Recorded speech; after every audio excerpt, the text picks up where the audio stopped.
عليك زيادة جميع فرادة جبار وجعيادة حال برقة كيف يا خالق شويل باقة وانا يا رب بلاقة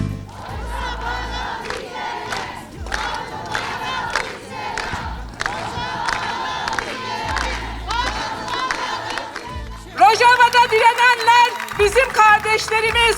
Rojava'da direnenler bizim yoldaşlarımız, mücadele arkadaşlarımızdır.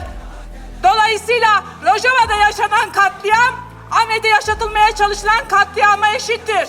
Biz yaşadığımız hiçbir yerde ne bu katliamlara ne bu soykırımlara asla geçit vermeyeceğimizi buradan bir kez daha deklar etmek için geldik. Özgürlüğü tadan bir halka, özgürlüğü tadan bir kadına tekrar kelepçeyi takmak mümkün değildir ve olmadığını sahada şu an cephede savaşan kadınlar net bir şekilde göstermişlerdir. Özgürlük demeye devam edeceğiz. Bu ses buradan, Ahmet'ten dünyanın bütün coğrafyasına Kürt kadınlarının özgürlük çizgisinin bir felsefesinin yansıması olarak ulaşıyor. Şen, şiam, azad ediyoruz.